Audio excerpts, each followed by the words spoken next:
Today, we're going to be practicing a marketing demand generation manager role. I'm going to quickly flash up the job description here. There's no URL or link for it. We only have it downloaded as a PDF, but you can take a look at it here. It's with a construction tech company. It's purely focused on marketing demand gen, B2B. How it's going to work is I'm going to pretend to be like a regular interviewer in the situation, which means I usually don't give hints unless you get absolutely stuck. And because we are practicing, if you want to read your notes or like check on some or reference documents while you're practicing with us, totally fine, because this is a practice environment. And before we begin, we love to give all of our brave volunteers two things. First of all, a huge round of applause for volunteering here for everyone's education and entertainment purposes. So thank you, Anu. And then, of course, we also want to give you a platform to talk about your background as well before we start the actual interview practice. That way, if anyone watching this live or watching the recording later on is really impressed by your background and answers, or they have any leads for you for marketing demand gen roles, they can contact you and refer you for those positions. So why don't you go ahead and introduce yourself in a non-interview setting? Yeah, absolutely. I just want to say thank you for the opportunity. This is amazing that you guys do this. So I've been doing marketing for over 10 years now and been really focused on demand generation. I've worked in various industries from SaaS, emerging technology and quantum, business consulting, agency, just to name a few of the industries that I've worked in. And I am someone that is technical. I know how to use Google Analytics, um, Salesforce, CRMs like Marketo and Pardot, just a few of the tools that I have experience in. And yeah, and I'm looking for demand generation marketing role that is intermediate to senior roles. And Anu, you're currently based in Vancouver, correct? Yeah, sorry. Yes, I'm in Vancouver. And then, so what kind of companies and what locations are you open to working in? Yeah, so I'm open to working in hybrid roles in Vancouver. I'm more than happy to come in, and but outside of Vancouver, remote would be a preference of mine too. And I'm also open to the US. Excellent. So, and then, oh, what kind of industries are you looking at? Just based on my experience, I am looking for companies that are in the SaaS and enterprise space. Why do you think we should hire you as our demand generation manager? Yeah, absolutely. One of the things that I bring to the table is my experience. I do have over a decade of marketing experience, and I've been focused on demand generation. I do take a full funnel approach. And what that means essentially is that I'm able to leverage channels such as social media, paid social, Google AdWords, as well as content syndication, just to name a few of the channels that I'm able to leverage to create awareness and create integrated marketing campaigns. In regards to the full funnel, I have experience using Marketo and Pardot. So what I do is once I'm able to create demand, I capture that demand and I nurture those further. I nurture them through using email primarily, as well as content such as use cases to showcase tangible results, as well as old webinars so they get a taste of how our customers have been able to use it, as well as the technical background and the back end, as well as being able to use Marketo and Pardot, for example. I am also analytic, so I do take a data analytic approach to demand generation. I'm constantly looking at the data, seeing where my leads are coming through, cost per lead, as well as are they moving down the funnel is really important.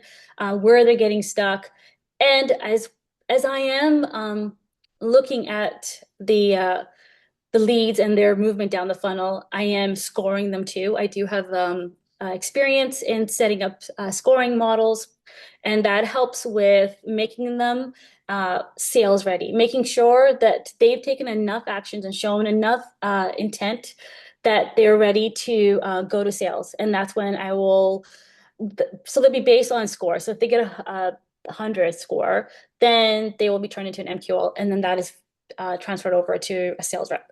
I do believe in partnership with sales is really important. And so I do work with the sales leaders.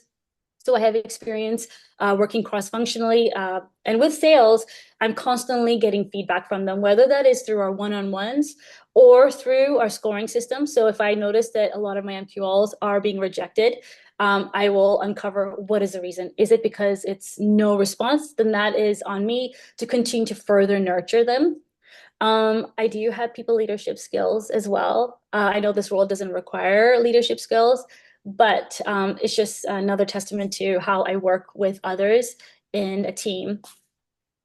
Round of applause, everybody. That was awesome. So the reason why I pulled up actually the job description here, and I did this on purpose, is I actually wanted to do a quick analysis. This is the first time we're doing this on the mock interviews session, but I thought we'd do something a little bit different this year.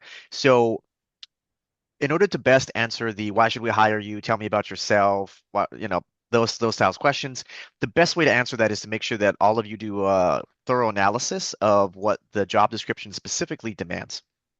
Now, normally, I would say before you answer these questions, if you feel really confident in your interviewing skills, and I would say if you're on the intermediate to advanced side of interviewing, I would say you should actually ask them first for a deeper dive in terms of what are the specific immediate projects you'd be working on, what are some of the missing skills that are currently on their teams, some of the skill gaps that they're trying to fill, and then that'll give you a really good sense of where you should actually be highlighting and focusing the majority of your experience so that you show them that you are truly the best candidate for the role, not just the best fit, but the best candidate.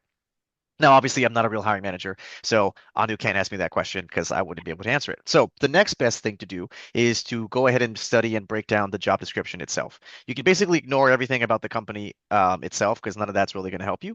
But here is some stuff that you're going to want to know. So you're going to want to make sure that you tell them you have experience doing multi-channel demand generation campaigns, which is what Anu actually led off with, which is great. And then it tells you what specifically they are using. So they're not using everything, but these are the channels that they care about, right? So making sure that you tell them, hey, I have done events and virtual campaigns.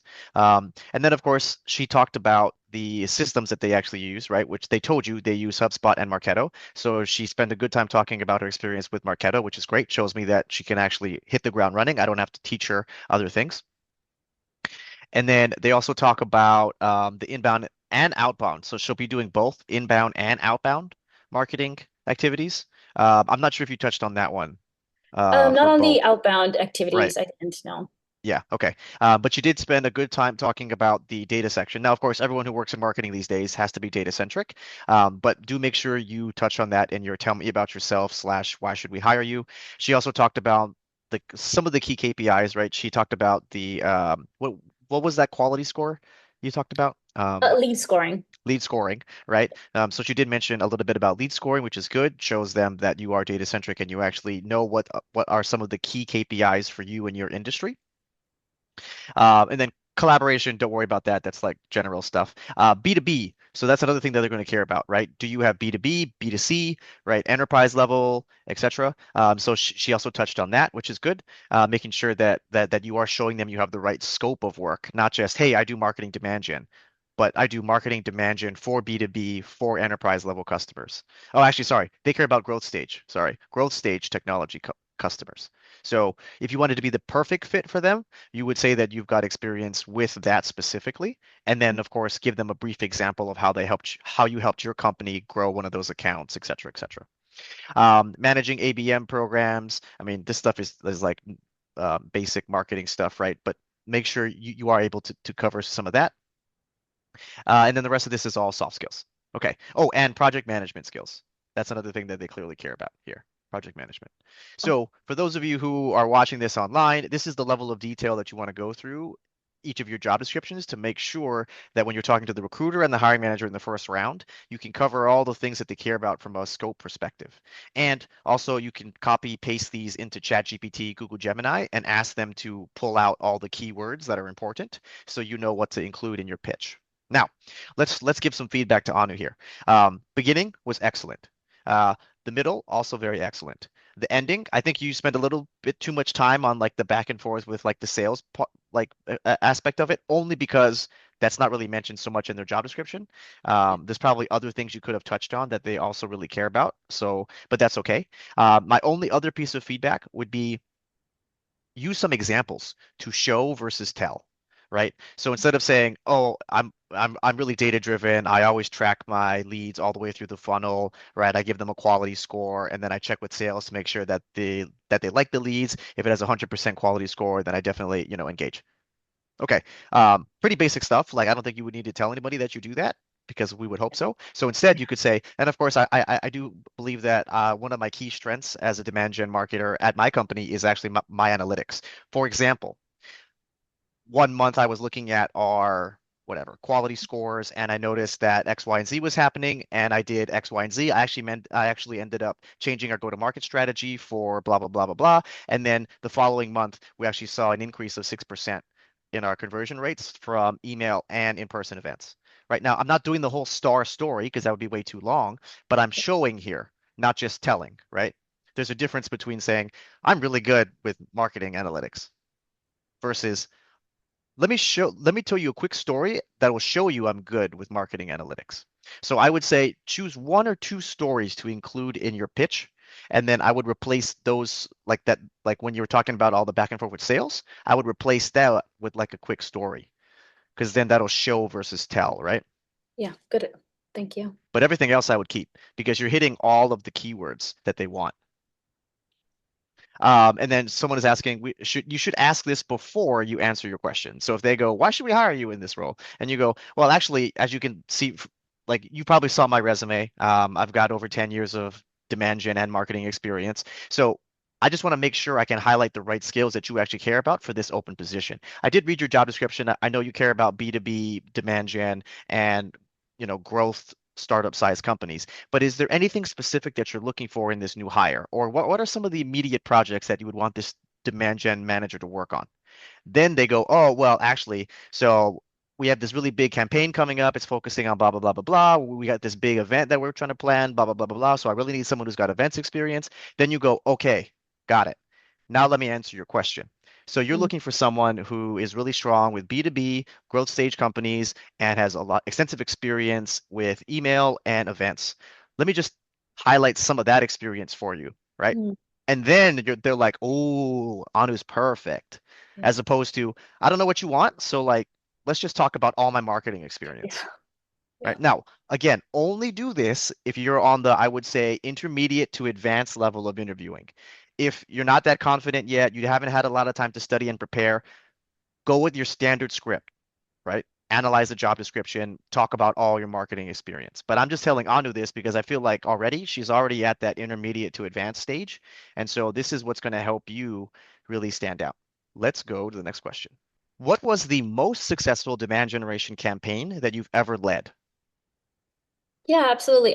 So there's one that I'm really quite proud of. This was a big campaign that I launched in 2024. It was part of the go-to-market initiative.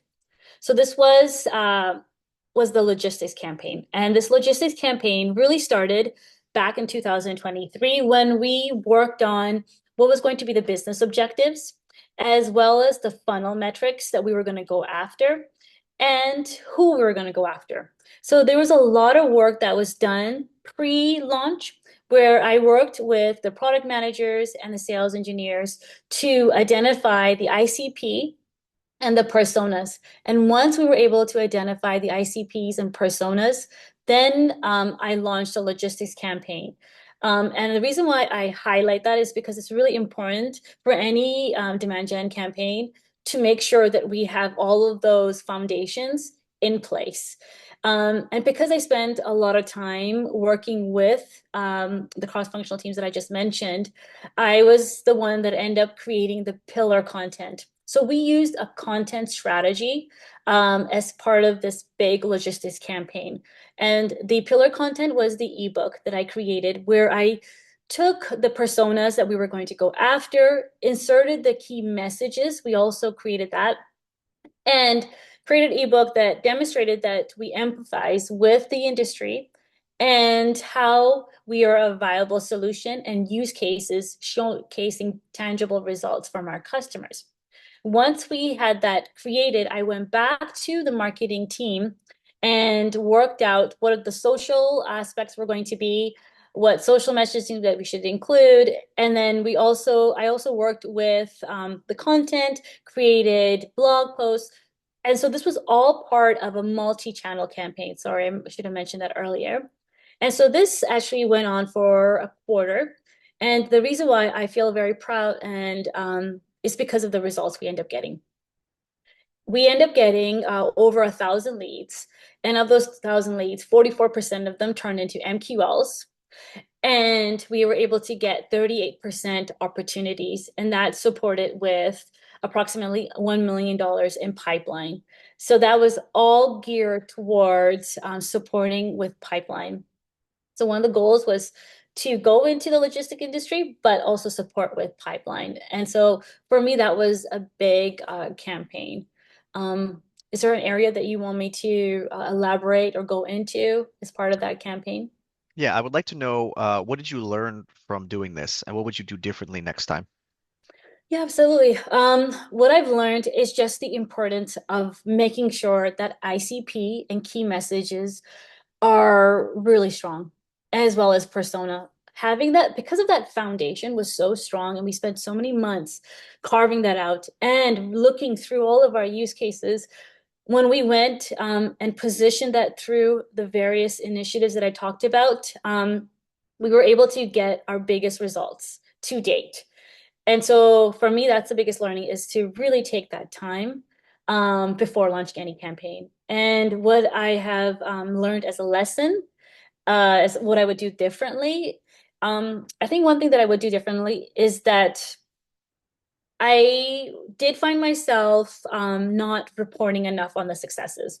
So I waited a whole quarter to demonstrate success when I probably should have been showcasing results every month and showcasing, where are we going direction wise. I think that would have helped the team to understand how much effort it took and what those results actually mean and how the industry is responding to us. I think I waited too long to demonstrate the results. Why would that have mattered? That would have mattered is because when we end up getting new leadership, he decided that we were going to make change direction. And by the time I was put all my paperwork together, data points, PowerPoint, they already made the shift. And I feel like if I had all of that beforehand and showcasing it throughout the journey, I think I would have made more of a strong case to say, hey, we need to continue on this path and not take more of an ABM approach. I think demand gen and the inbound activities that we're doing is giving the results. It became a bit too late. All right, so moving into the feedback section here. This is your classic, behavioral interview question. So whoever doesn't know what the STAR method is, make sure you look it up because that's what you got to use. Situation was pretty clear. The tasks you took, I would say, were clear, but they were basic as far as I can tell. This is where I think you can probably um, differentiate yourself from other candidates, right? Besides just like gathering personas and then doing a multi-channel launch. Because how many other demand gen managers do you think are also going to say they did a multi-channel launch? All of them. Everybody, Should right? be. So that's good that you covered the basics, but I would say I would encourage you here to think about what are some of the other maybe unique approaches or things that you had done, maybe within gathering the personas or how you were going to define them, or maybe someone wanted to take the personas a certain way and you actually decided to shift, towards a different target market that ended up being, significantly more value. I don't know, right? But this is where you kind of got to add a little bit more for me so I can really get a sense as to what makes Anu so special. I think the ebook is a different approach, right, than other people may have thought of, which is good from a delivery perspective. And then if you go into the actions part, in terms of the actions itself, I didn't get a good sense of like any of the particular challenges or any of the additional areas within like marketing or even analytics where I felt like you could have showed me more of your skills. It seemed too much like a high level recap, right? It was like, I did this, I defined personas, we did the ebook. It was multi-channel, by the way, and then you skip to the end. Now your ending is super strong, right? Obviously the 40% qualified leads into 36% conversion into $1 million in pipeline all in 3 months, right? I think the results itself are phenomenal. So Yeah. for me, what I would say is your work should probably, in terms of updating stuff, should be in the T and the A. Okay. And then how you handled the follow-up questions, which were good. And by the way, everyone at home, those are standard follow-up questions to like what's your greatest achievement, right? Like what's a really impactful project that you've done? And this applies to all roles, not just marketing. If they ask you like, tell me about your greatest slash worst project, there's going to be some follow-up questions like, what did you learn from it? What would you do differently, right? So just be prepared for those. For those answers, I think both of those were really good. Yeah. Can I ask you a quick question? Mhm. Great feedback, by the way.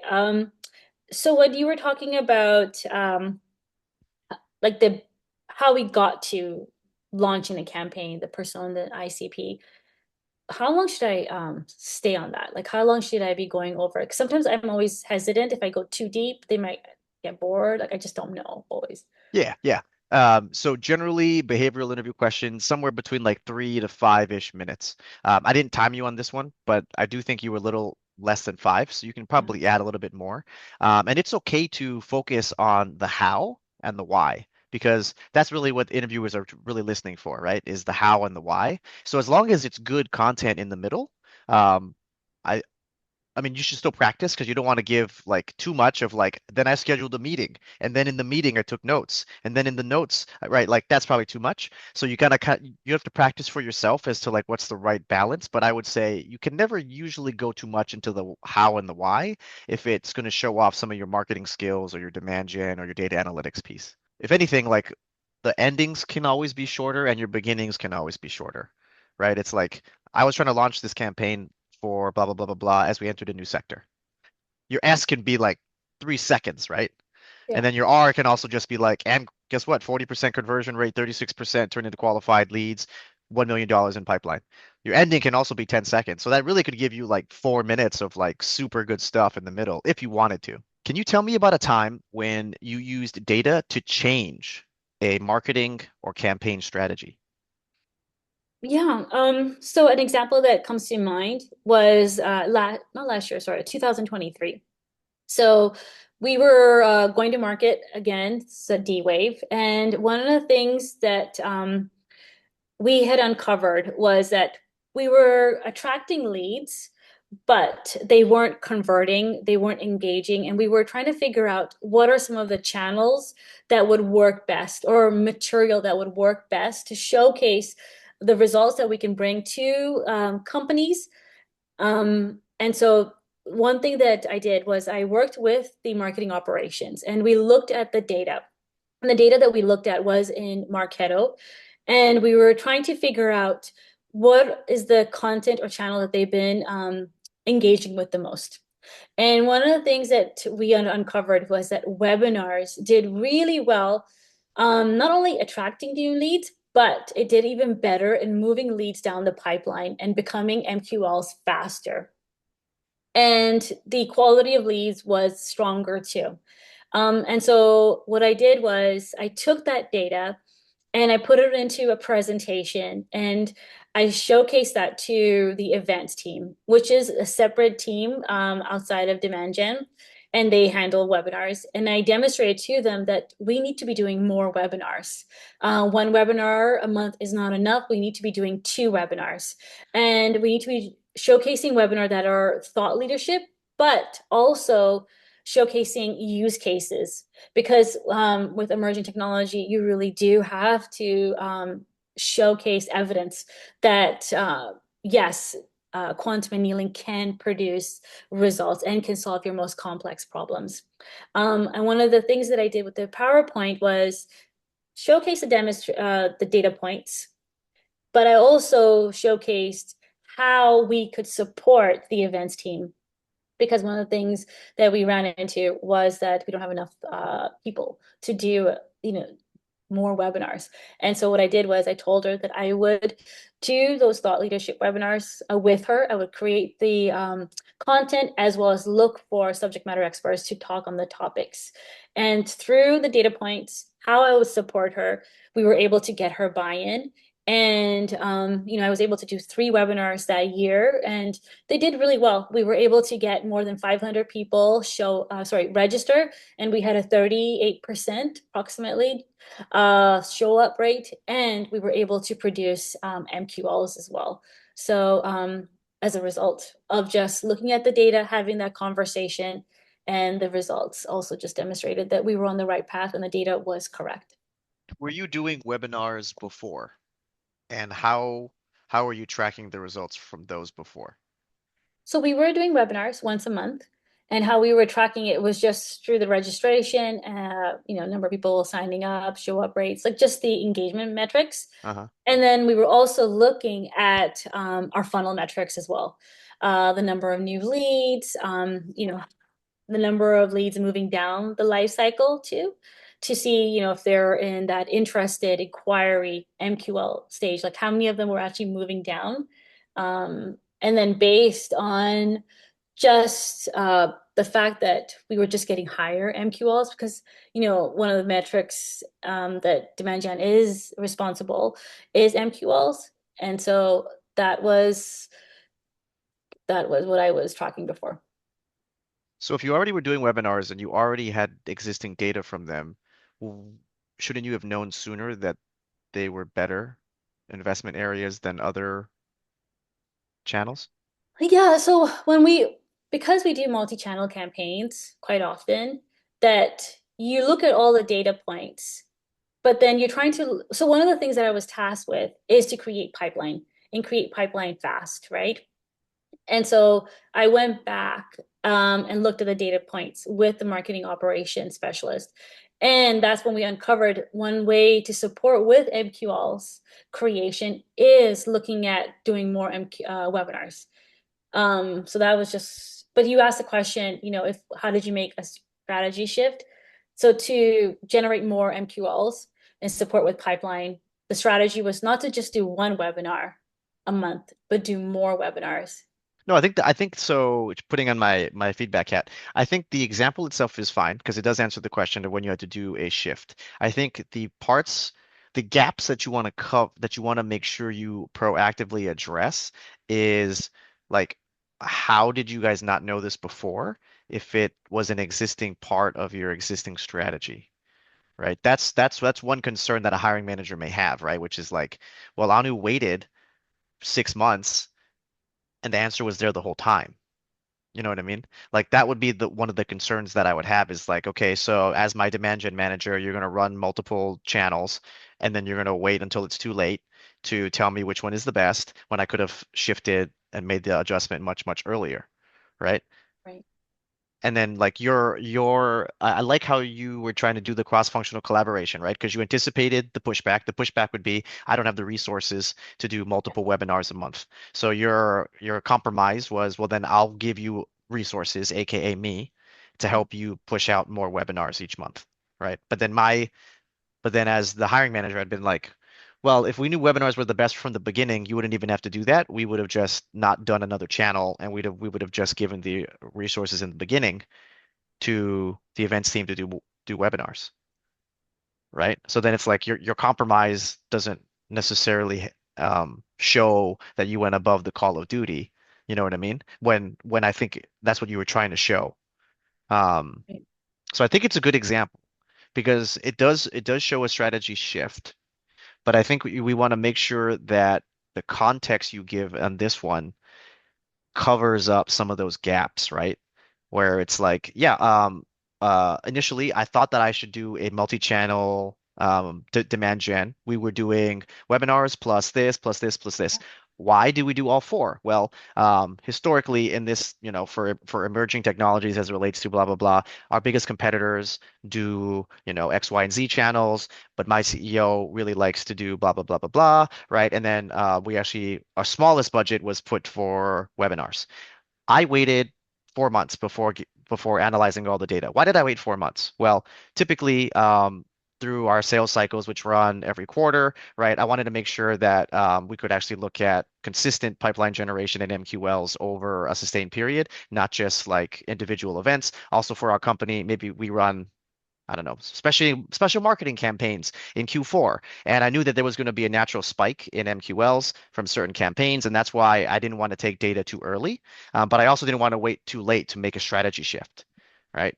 I don't know, like give me some more data or some numbers or some like rationale that shows like, hey, don't Okay. worry, I could have caught this earlier, but I didn't because, right, X, Y, and Z. Right. Yeah. Then, after looking at the data from Marketo, we did realize that actually there's a significantly higher conversion rate and MQLs from webinars, which we actually did not hypothesize was actually going to occur. Yeah. Historically, for us, blah, blah, blah, blah, blah actually performed so much better, right? Which is why the majority of our marketing budget and resources were shifted that way. So why the sudden change? Well, we looking deeper into the data, I found out that it's actually because of the use cases that actually ended up being the most, whatever, whatever. And for emerging markets and technologies, like that use cases are actually like the number one thing that customers really care about, which we weren't fully aware of. Now I'm like, okay, I feel so much better that Anu covers all this stuff. And it wasn't her fault, right? That's the other piece, right? Is you want to show them, not me, right? Like Yeah. everything happened for a reason. I caught it early, and then we made the appropriate shift. Okay, next question. Can you tell me about a time when you had a conflict with someone else in marketing or sales and how you handled it? Okay, so this is not so much as a different function, but it is an example of where it was a bit challenging working with a paid ad agency. So I consider them my partners because I was responsible for paid ads. And one of the conflicts that we had was Google Ads. Because a lot of the companies I've worked for, either they were startups or they're in the emerging technology space. And so I'm always hesitant about doing Google ads, especially paid search ads. And so one of the conflicts that we ran into was that we were spending a lot of money on brand campaigns instead of lead gen or pipeline. And so we were in constant conflict because they felt that the company that I was supporting just didn't have enough brand presence. People didn't know who they were. However, because I had a tight budget, I couldn't put too much money towards brand and awareness. And it really doesn't fall under demand gen. It was, it is part of a different function. And so for them, they felt like they couldn't do pipeline campaigns that capture demand effectively without doing the brand. And so we went back and forth, and I was trying to tell them my position, due to budget constraints and what my objectives were as a demand gen professional. For me, it was about pipeline. In the end, how do I going to support sales and revenue? So as we were going back and forth, what I did was after a certain point, I was like, okay, they're clearly are stuck. And in order to move past or come up with a compromise, I do need to reach out to a different function. And that function was the brand and events team. And so I asked them, can I get support with budget? Because I do understand what the paid agency was saying, that we do need to be adding more money towards brand awareness. And so what I did was I told them that right now I have $20,000 per month, but majority of that needs to go towards pipeline. And so what I did was I asked them for extra money, and they did allocate a certain number of budget. And what I did was I also took the explanation that the paid agency was trying to position why we needed the brand awareness campaign, and I showcased it to them. One of the things that they were saying was because the traffic was so low that we needed to take our use cases, take our ebooks, and just demonstrate results and build trust the within the industry that we were trying to target. And by positioning all of that, I was able to convince the brand team to give me money, and then I gave that to the team. Um, and it's not the it's so that's my story, but and that's my example. And it's not the best example. I rather have used the webinar one, but That was my example. And so the conflict was really like priorities. For me, the priority was pipeline. For them, they're like, we just can't generate pipeline if people don't know who we are. It is a valid point, but I just didn't have enough money to put towards the campaigns that they were looking to do. It's extremely expensive. We are dealing with competitors that are have higher, like they have deeper pockets than we do. Like IBM is a competitor. We can't compete with IBM's ad budget. And so by going to the brands and event team and positioning why we need it and why they need to support us. And in the end, we are all working towards revenue anyways. That's our goal. I was able to get some money. Now, I can't exactly share how much because that is private information. Two things. The first, actually, this is a far better example for conflict resolution than the webinar one. The reason why is because this is a soft skills question, right? It's not really so much a technical question. It's more about like cross-functional collaboration, prioritization, stakeholder management, managing up, managing down, etc. Like that's what they would care about. And so why the webinar example is not necessarily the best answer here is because your solution was, oh, well, you just need support. So like, I'll give you support. And then they said, okay. Is that really conflict resolution? Not really, right? Like there was no conflict there, right? And also, even if there was, your solution is quite frankly simple, right? Yeah. Oh, you would do it, but you just need help. Okay, I'll give you help. Oh, okay, right? Like not the most powerful example in the world. This example actually is really good for two reasons. Number one, this is actually the classic problem that every company and demand gen and marketing manager will actually have to face, right? How do you balance your budget and what should you prioritize, demand gen or brand awareness? And for any growing startup, this is going to be one of the biggest challenges that they're going to have to face. And this is honestly what I think if I was a hiring manager, this is what I would care about if I was hiring somebody, right? I want to hire someone who knows what is the right balance, when to do what, what's the pros and cons, right? So I actually think this example itself is much more powerful because this can actually set you apart from every other person. Now, that's the piece, that's the second part, Yeah. is you have this huge opportunity now to show me that you know when to be balancing brand money versus lead gen money, right? I didn't quite get that sense here yet, but I can tell that you haven't quite workshopped this story. But Yeah. that's what I think you should do after this, because this story could be super, super powerful, right? Because this can show if you hire Anu, you get the best of both, right? You get someone who understands the importance of branding and when to balance it with lead gen and how to do it with a limited budget. So this could actually be one of your best strategic marketing stories. How could you show me that you did that? Well, what I was waiting for was some numbers and metrics from you, right? That's probably the easiest way to build your business case, right? Or figure out if you're right or wrong, right? So how could you do that? Well, you could look at historical months where they've run their their brand awareness campaigns in comparison with your lead gen campaigns. You could also probably look at some of your data and see how much of those came from the brand campaigns versus how much of those leads actually just came from your own individual campaigns that were run through separate channels. Then you could actually show them, hey, look, guys, I got an X budget each month. You're spending 80% of it on brand awareness, which I understand you believe is important. But let's look at the last 6 months before I got here, right? You've generated 23, MQLs. Mine are generating 200 a month, right? So while I agree that brand recognition is important, it's not leading to conversions. And then you can talk about the strategic vision, right? Which is like, the CMO and CEO have agreed that they need to go public or whatever, or secure the next round of funding by X date. In order to secure this, we need to demonstrate to the market and our investors that we actually have incoming customers.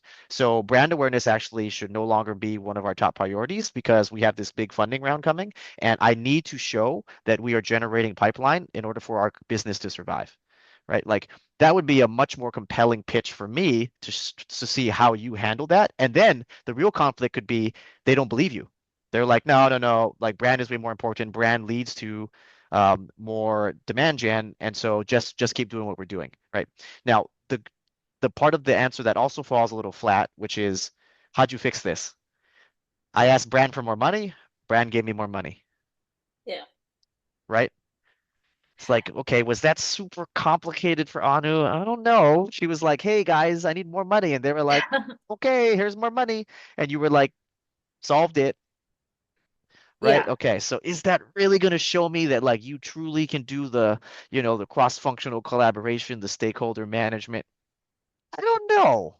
I don't know. So maybe we focus less of the story on that and more of the back and forth you have with that agency, right? Okay. And then you get to show your strategic capability as well, right? Which is like, yes, I understand that there's importance, but let's talk about when, from my perspective, it's better to focus on brand versus demand gen, right? And then you can use your data to show some of that. And then you can talk about how even with the data, maybe they still didn't believe you, or they thought that it was still they still thought there was a correlation, and therefore, right? And then you have to do some of the soft skill stuff. I don't know, right? But that could be a really powerful story. Yeah. I definitely need to workshop that. That was something on the fly that I came up as But an I'm answer. glad you did that one because that's a way better example, right? And then Okay. for those of you who are at home, when you're practicing these things, take a step back and look at, okay, how am I solving this problem? Is it too easy? Right? Because that's some of the like that's what makes a story good versus like average versus bad. Right? In this case, how did she solve it? I asked for more money and then they gave it to me. Unless you can make that part sound more complicated, then right, it's not necessarily the best example. But I think there's a lot of good stuff in here that you could turn into something really incredible.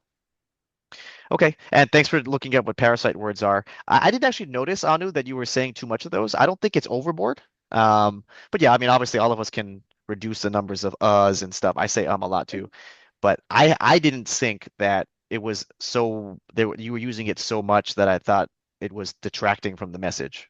Okay, let's try a hypothetical. So imagine I hired you in this demand gen marketing manager role, and you were working for us. What kind of re-engagement programs do you think we should consider? Okay, so for this one, re-engagement, it really was about re-engaging leads that haven't been engaging with our content. And it's been 6 months. They have been silent. They haven't been opening up our emails and not registering for any of our webinars. There's just no engagement. And so with this re-engagement program, so for example, this I did one for Exit I'm going to Certified. stop you here. I'm asking you what you would do if you worked here. Oh, sorry. Okay, I apologize. I missed that part. If I worked here, so I think for me, it really is going to be about looking at the data. Before I do any re-engagement program, it's about looking at the data, looking at engagement metrics for the last 6 months. How many people in our database are actually engaging with our emails? So is our email rates going down? Click-through rates, as well as looking at signups for any of our webinars that we're looking to launch or we've launched in the past. So it's really important to first look at the data. And once I'm able to look at the data, what I normally will do is create a list and tag that list of contacts that haven't engaged in the last 6 months. And then the criteria would be based on the email metrics, like I just mentioned, webinar engagements, events, any of those initiatives that we have presented as an opportunity for them to sign up to. And once I have that list, then what I will do is look for commonalities. Are they, so let's just say we're working in the training industry. You're in the training industry, right? And if this list have shown in the past interest in IBM training, then I will take the content that we have created around IBM and reposition it. Reposition it through messaging. Maybe the messaging that we had emails weren't compelling enough. Either we weren't hitting on pain points, we just didn't have a strong hook. So repositioning some of our content, as well as looking at some of our use cases that we have on hand that are new, that show some strong results as to why they should take training. I would put that in there. And another thing that I would look into it is what is the end goal that we're trying to get them to? So if it's just giving them content that is just educational, may not be the best approach. Maybe we need to do a little bit of a balance of giving them initiatives of why they should sign up for training. So maybe it could be a 10-minute, oh, sorry, a 10% discount that might pique their interest because, we are offering a discount. So just doing a bit of a mix of content too is important. So that's how I've done it in the past, looking at the data, creating a list, and then based on that list and the commonalities, are they from, the same training interest groups, as an example, then I would create the content. And then, like I was saying, it would be about a more of a balance about educational initiative incentives and repositioning old emails. Maybe it was just not strong enough. Those are some of the ways that I would create a re-engagement program. And then the results would really be based on what is it that we were trying to accomplish in the end. Was the goal, the objective to get people to sign up for training? So if this re-engagement program didn't lead to that goal, then we need to continue to further refine it. Or was it just to re-engage them, get them to continue to engage with us, wake them up? This is a dead list. We want them to come back. So it all depends on the business objective. So it's really important to get that and be clear on that. Okay. All right. Tricky question. All hypothetical questions are very tricky because you can't use a story. Now, you can use your past experiences and how you solve similar problems to guide your answer, but you still don't want to give an example, which is why I stopped you, right? So for hypothetical questions, how do we answer these? Well, first, you should try to structure your answer before you start walking through it. And I think this would have really benefited you here because it would have shown me your strategic capabilities, which I only got to see at the end because you caught yourself, right? You were like, well, actually, it depends on the goal and the objective. Right? If the objective is to, what would you say? Like gather what are more leads, I would do this. But if it's just to what would you say, like reignite or whatever a dead list, then I would do this. So actually, you've just showed me that there's two totally different scenarios and two totally different approaches that you would have to take depending on what the objective is, which is actually what you should have started with, Mm. correct? Yeah, Yeah. absolutely. So ideally, first, give me your outline of how you're going to answer this question. So first, you should probably take some time and you go, okay, so if I'm in charge of re-engagement programs here, obviously, I don't work there yet, but I would look at data, obviously, but I'm not working here yet. So I'm gonna look at the data, figure out like where my leads are not going well. Okay, well, first, I think I should figure out what my overall objectives would be. If I'm brand new here, there's probably two major objectives that I would start with. One is focusing on higher conversion rates, MQLs, and then the second would be reigniting my dead lists. You can pick Mhm. whatever, right? I'm not a marketing person. I'm just using what you've said. These are my two objectives, right? So now let me go back and tell you how I would approach each of these differently, what data I would need to build a business case to make sure that you're spending your money in the right places, and then how I would adjust these depending on whatever target personas, blah, blah, blah, blah, blah, as it relates to what is this company called? Oh, we don't even know. It's for a client of theirs, I guess. Yeah, Right. it's a yeah Yeah. agency. So you would start with your outline. Your outline says, first, I'm going to figure out my two objectives. Because of these two objectives, it'll lead to two vastly different approaches. Yeah. Let me start with this one, right? If we're gonna focus on increasing MQLs, obviously I need to look at data. I don't know what your data is, so I'm gonna make some up. If the data shows from your webinars or paid trainings that you have a drop off at blah blah blah blah, then I would want to refocus and position on having a multifaceted approach, all the things you said, blah blah blah blah blah, right? Maybe 2 to 3 minutes on this.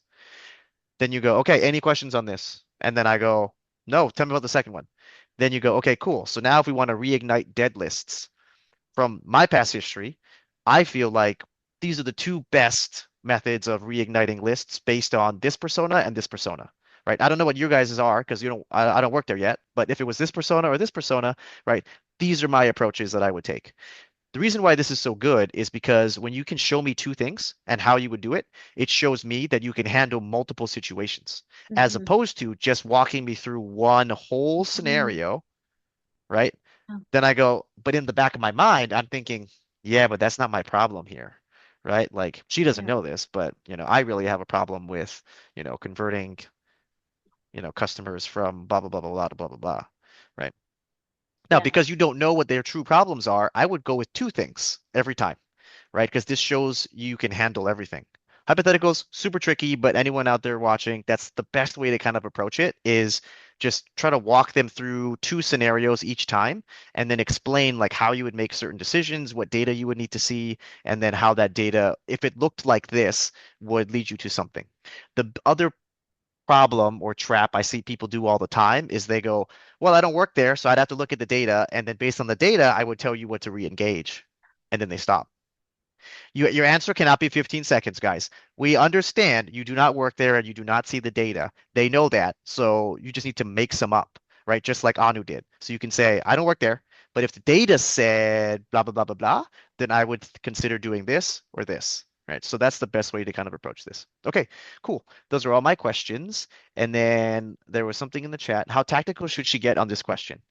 You still don't want to go over like 5 minutes if you can, but you should be pretty tactical here. Not like I schedule meetings, I take notes in meetings, I send out follow-up action items after a meeting, right? Not that level of tactical, but this is your chance to show me your marketing, data analytics, like all your skills in one question, right? How would you improve my re-engagement programs? So you should be pretty tactical here because that's what they want. That's what they want. And the reason why, and the good thing about this hypothetical is they're not asking you about the results, right? They're just saying, how would you approach this? What's the strategy here? So you're giving me probably 4 minutes of like tactical marketing analytics, like breakdowns. So pretty tactical. Okay, awesome. Everyone, give Anu a huge round of applause. We went through some really challenging questions today, some behavioral, some a hypothetical one as well. But Yeah, again, we'll take one thank you question. all for watching. Thank And if you you. want additional tips and tricks, Albert's got a YouTube channel. We have other recordings from previous mock interviews for other job types. And I've also got a YouTube channel as well. It's CareerShakers, all one word on YouTube. And so you can check out both of our YouTube channels. And then I post weekly videos on it, like interview prep stuff, salary negotiation, resumes. And then I also do like job description breakdowns. So someone asks for like an administrative assistant job description breakdown, keywords, potential interview questions. And then I did one for marketing as well.